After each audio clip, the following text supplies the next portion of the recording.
All right, today we are going to tackle a really interesting puzzle. It's about one of the biggest commitments we make in life and how it connects, surprisingly, directly to our health. So, you've probably heard this a million times, right? That getting married is one of the best things you can do for your health. It kind of feels like it makes sense, but is that the whole story? Does that marriage certificate actually come with like a secret health prescription? And we're not talking about small claims here. Some researchers have suggested the health boost is massive. I mean, they're comparing it to quitting smoking. That is a staggering comparison, and it really sets the stage for how high the stakes are in this conversation.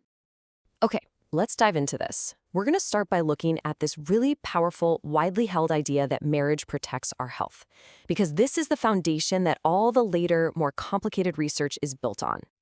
And just to be clear, this isn't some old wives' tale. We're talking about tons of research. Study after study across the board has found this positive link. Married folks, on average, just seem to live longer, have fewer mental health struggles, and they generally say they're in better shape than their unmarried friends.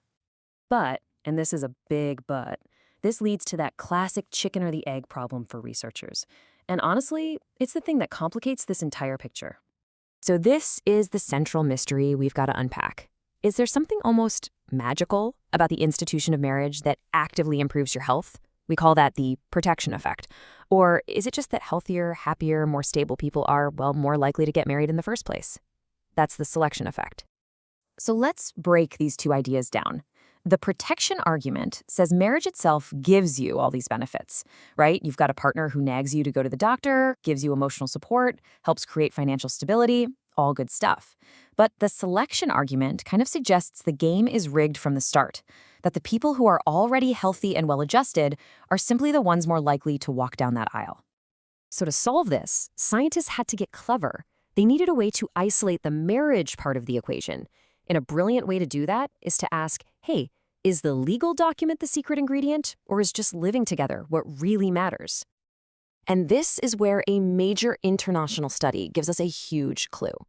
Researchers looked at people in midlife, their 40s, and they compared the health of married couples to couples who were just living together. And the key thing is, they did this across 5 very different countries to see if culture and laws had anything to do with it.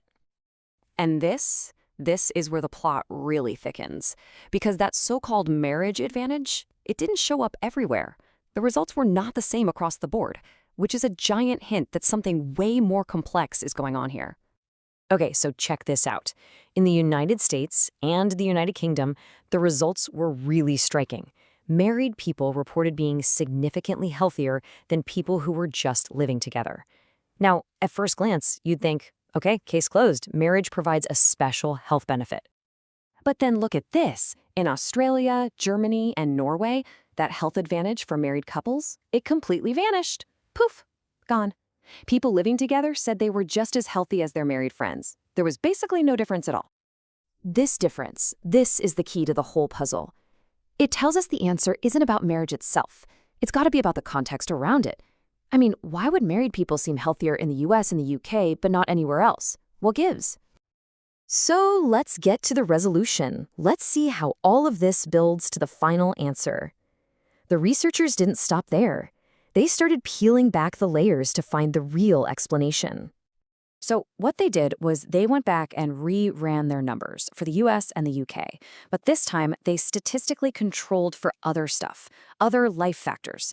They took into account a person's childhood, how long the couple had been together, and if they'd been through a stressful breakup before. And when they did that, the health gap between married and cohabiting people just disappeared. So here's the crucial point. It wasn't the marriage certificate making people healthier.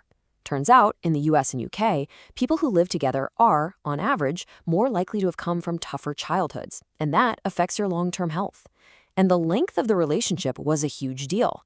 Once you only compare couples who've been together for the same amount of time, that health difference just goes away. And in the UK, the lingering stress from a past divorce was a huge piece of the puzzle.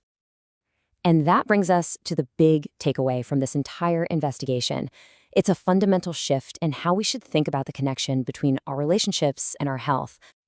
Yeah, this research really throws a wrench in that simple idea that marriage is some kind of magic bullet. That legal document, the public ceremony, those things are not in and of themselves what gives you better health. Instead, it's these deeper currents running through our lives that are the real predictors of how we're doing. Things like how stable and high quality your partnership is, whether you're married or not. Your socioeconomic background, the advantages or disadvantages you started out with. And your own life history, especially the stress you might carry from past breakups.